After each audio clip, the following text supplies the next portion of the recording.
ইন্নাহা মুবারাকা তুআমু তুমিন, এটা হলো এমন একটা পানি যেটা খেলে কি হয়, যেটা খেলে শুধু পিপাসা মেটে না।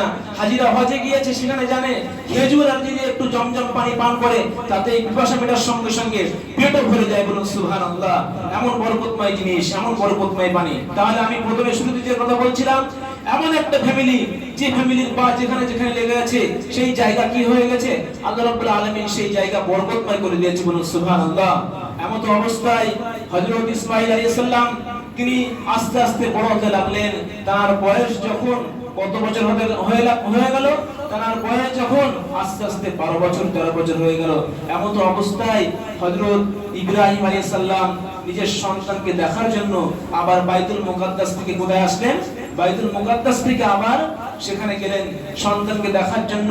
আমরা প্রত্যেকেই জানি, আমাদের যখন সন্তান 12 বছর 13 বছরের বাচ্চা হয়, তখন বাপের বুকটা কি হয়, আদর করার জন্য, স্নেহ করার জন্য, মায়া করার জন্য একটা মহব্বত অন্তরের ভিতরে তৈরি হয় না, হয় না বলেন? একটা ভিতরে আলাদা মহব্বত তৈরি হয়। ইসমাঈল আলাইহিস সালাম যখন বড় হয়ে গেল, যখন দেখতে আসলেন, দেখার পরে তার অন্তরে একটা মহব্বত ভালোবাসা তৈরি হয়ে গেল। এমনিতে আমরা প্রত্যেকেই জানি, যখন ইব্রাহিম আলাইহিস সালাম অনেক বৃদ্ধ বয়সে আল্লাহ পাকের হুকুমে কি করলেন, আল্লাহ তাআলা একটি সন্তান দান করেছিলেন। বৃদ্ধ বছর বয়সে, খুব বয়সকালে সন্তান দান করেছিলেন। এবং এই সন্তান যখন 12 বছর 13 বছর বয়স হয়ে গেল, তখন দেখার পরে তার অন্তরে একটা মহব্বত তৈরি হলো, একটা ভালোবাসা তৈরি হলো। আল্লাহর পক্ষ থেকে আবার পরীক্ষা, আল্লাহ তাআলা পরীক্ষা করতে চাইলেন যে আমার ইব্রাহিম খলিলুল্লাহ তিনি সন্তানকে বেশি ভালোবাসে না আমাকে বেশি ভালোবাসে। এমন তো অবস্থায় কোরআনের মধ্যে এসেছে, সূরা সাফের মধ্যে, ফালাম্মা বালাগা মা'আহুস সা'য়া ক্বালা রাব্বি ইন্নী আরা ফিল মানামি আন্নী আযবাহুকা ফানজুর মাযা তারা।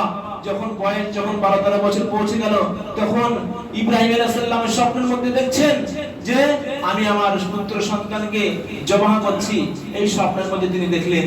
এই স্বপ্নের মধ্যে দেখার পরে আল্লাহ পাকের হুকুমে যখন এই স্বপ্ন দেখলেন, তখন ইব্রাহিম আলাইহিস সালাম ইসমাঈল আলাইহিস সালামকে জিজ্ঞাসা করলেন যে আমি স্বপ্নের মধ্যে এটা দেখেছি, আমি স্বপ্নে দেখেছি যে আমি তোমাকে জবাই করছি। ফানজুর মাযা তারা, তোমার রায় কি, এখানে তোমার পরামর্শ কি, তোমার মাশওয়ারা কি, তুমি কি বলতে চাও? ফ্যামিলির মধ্যে মাশওয়ারা করা, পরামর্শ করা, আলোচনা করা, এটা হযরত ইব্রাহিম আলাইহিস সালামের সুন্নাত। বলুন সুবহানাল্লাহ। তখন ইসমাঈল আলাইহিস সালাম বললেন, ক্বালা ইয়া আবাতি ফাল মা তুমার সাতাজিদুনি ইনশাআল্লাহু মিনাস সাবিরিন। হে আব্বা, তুমি যেটা স্বপ্নে দেখেছো সেটা তুমি বাস্তব রূপ দাও, নিশ্চয়ই ইনশাআল্লাহ তুমি আমাকে সবরকারী ধৈর্যশীলদের মধ্যে পাবে ইনশাআল্লাহ। আমাদের সন্তানরা যদি হতো, আমরা কি বলতাম? আমাদের সন্তানরা এই কথা শোনার পরে কি অবস্থা হতো সেটা জানি না। তো যাই হোক, সঙ্গে সঙ্গে নবীর ঘরের সন্তান, তিনি তো নবী হবেন, আর তার ঘরে আল্লাহ তাআলা কাকে পাঠাবেন? বিশ্ব নবী, আমার আপনার নবী জনাবে মুহাম্মদ রাসূলুল্লাহ সাল্লাল্লাহু আলাইহি সাল্লামকে পাঠাবেন।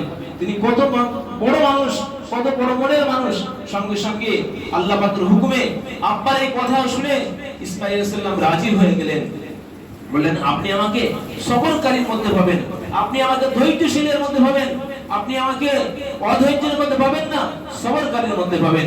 এমন তো অবস্থায় তৈরি হয়ে গেলেন ইসমাঈল আলাইহিস সালাম আর ইব্রাহিম আলাইহিস সালাম। যখন জবাই করার জন্য ইসমাঈল আলাইহিস সালামকে নিয়ে আসছেন, এমন অবস্থায় জামরায়ে উকবা, আমরা জানি সেখানে হাজিরা সেখানে কি করে, শয়তানকে পাথর নিক্ষেপ করে।